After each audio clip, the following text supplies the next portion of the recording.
If you've taken a look at the PicoVoice example code, you have an idea of how it gets set up and the basic callbacks and loops that occur in that code. Let's take a look and see how it's actually integrated into a quote unquote real program.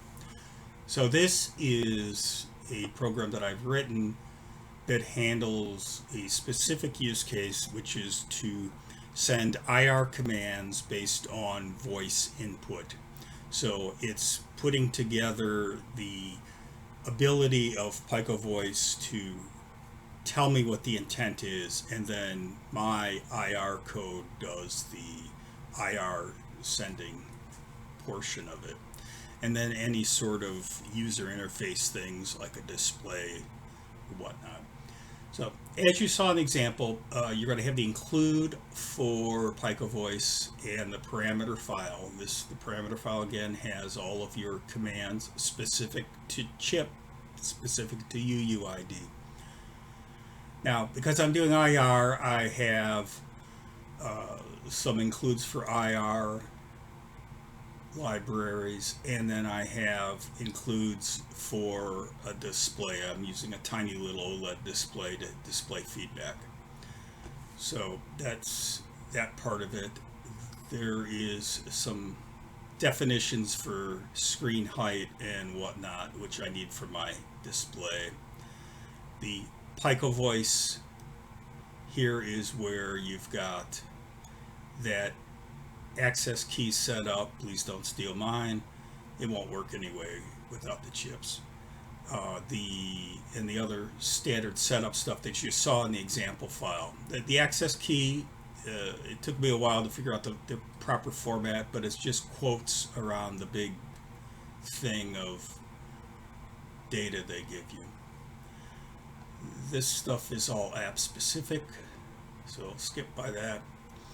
Here's the wake word callback, which we saw. This again, this is the code that runs whenever the wake word is detected. Now, in my case, I've added a line here where I invert the display. So the display is normally white letters on a black background. I flip it so it goes to a white background as a visual cue to the user. This is where I'm eventually going to have it beep or do something else. The inference callback, let me skip past this because that needs its own little section of talking about it. Here's setup. So in this program I have a setup display which does the housekeeping for that, and then a setup PicoVoice. In the PicoVoice example they have this code in the actual setup method. In my case, I break it out and I put it into a separate one, which if we go down here I have a setup PicoVoice right here, and this is the initial PicoVoice setup, and you can see it is just a copy and paste right out of their example. I just put it in separately to make it a little easier for me to deal with.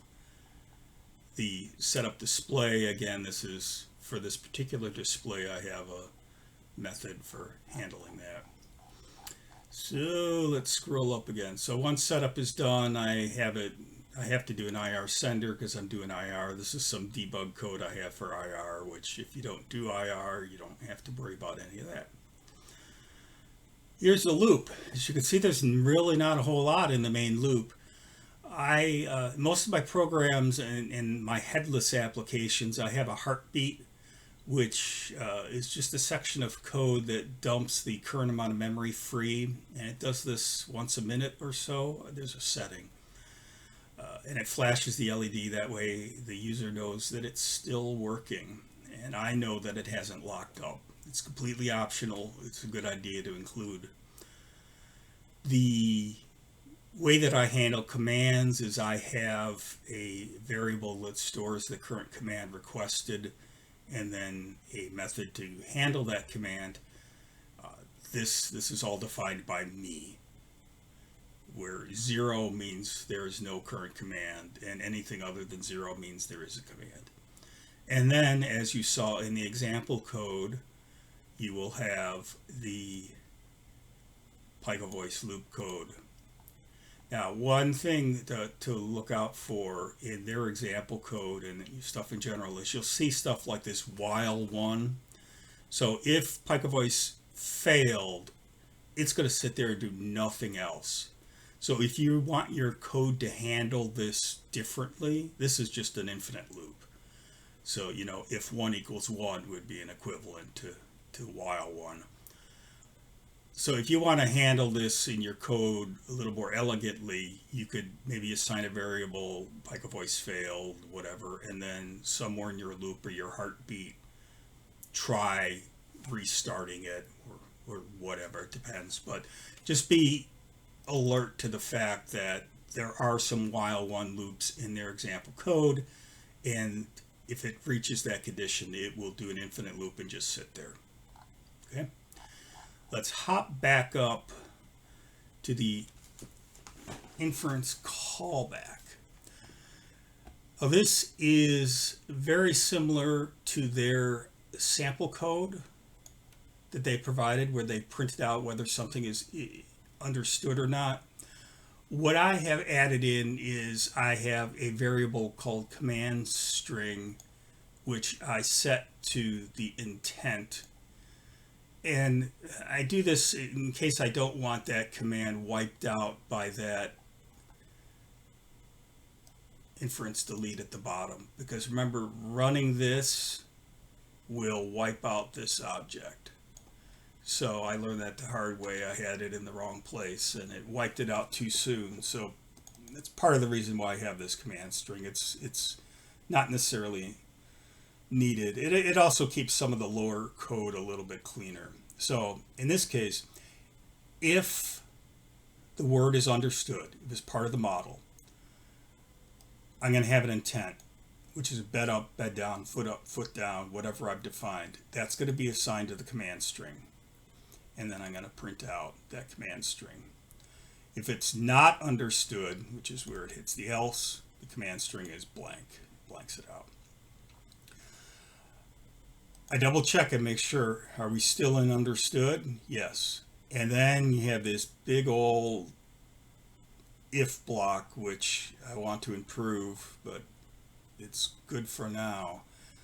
So it's very simple here. Look, command string, if it's debug, this is the command number, 1, command 10, 1 more, 100, head down, 10. So you can see head down and 1 are both trigger command 10. So either of those intentions, either of those words will trigger the same command. What I do on most of my models is I'll have a generic value for whatever. In this case, I have an 8-button remote. So in addition to the plain English, like head down, it also is 1, 2, 3, 4, 5, 6, 7, 8. So there's possibilities. And so this, however many commands you have, and you could set this up however you want. Now, what I do is I don't do the work in the callback. What I'm doing is I'm setting a command number that I want to process, and I'll let other code actually process the command. I try to keep the amount of work that's actually happening in a callback as little as possible. Then it prints out, hey, did I understand it? The command number, this is debugging code. And then since I have a display, I say, well, was this not understood? The not symbol here, the bang, exclamation. I refresh the display and I say not understood. This is something you could dump to your serial display or whatnot, but I put this so the user can actually see it.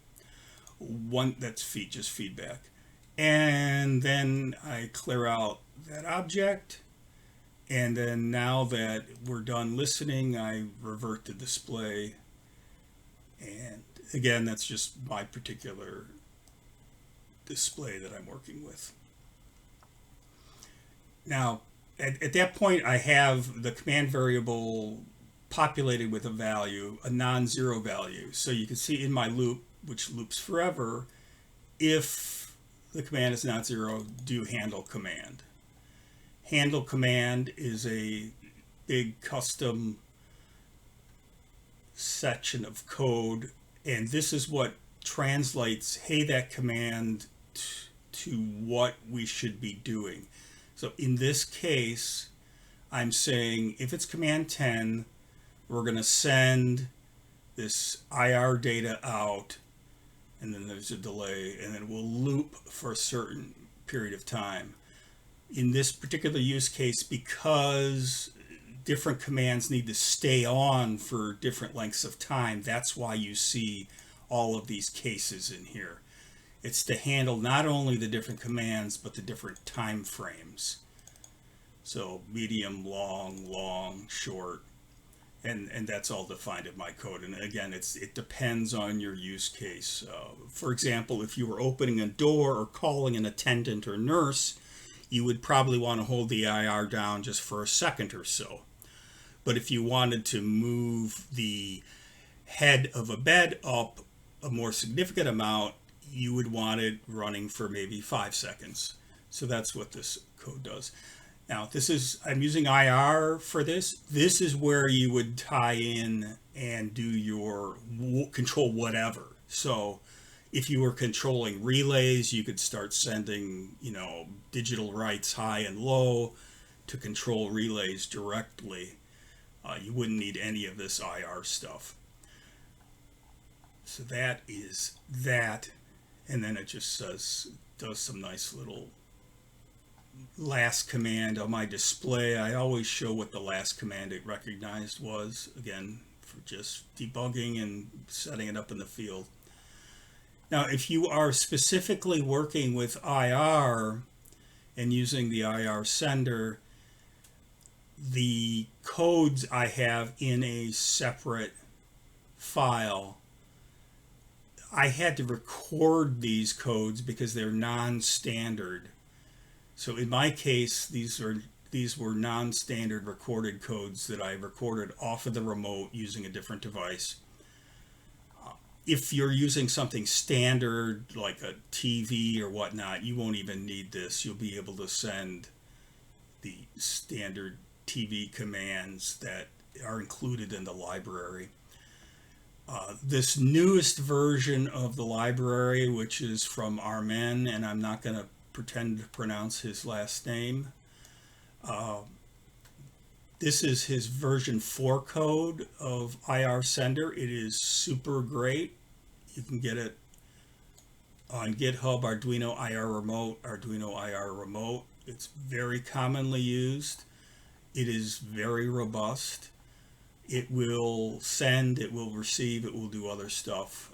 And it is very helpful with this particular library is it has been designed to work with many platforms. Because what you will see in some of the older libraries, they would work on the regular Arduino that you would get, but not other chips.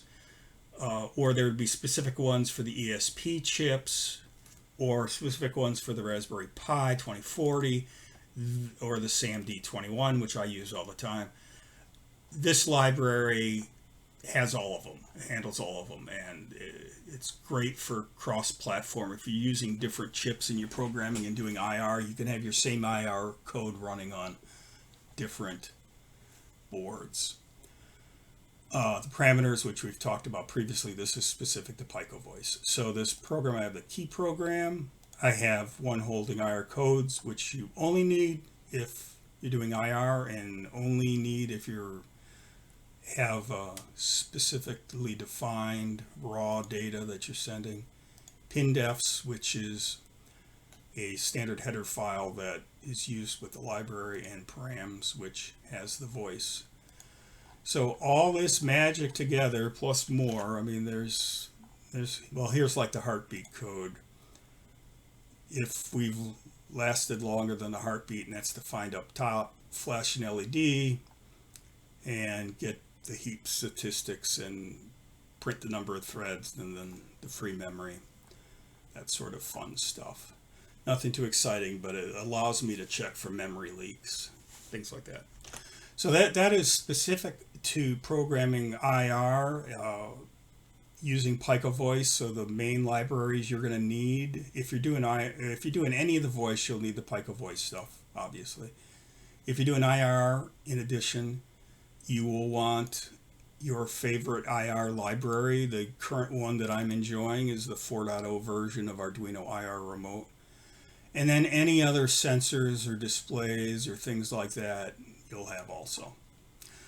So there we go. Hopefully that has got you jump started. You could see a little bit of how I integrated their example code into my actual program, and it all works, which is always amazing and fun. Thanks for watching.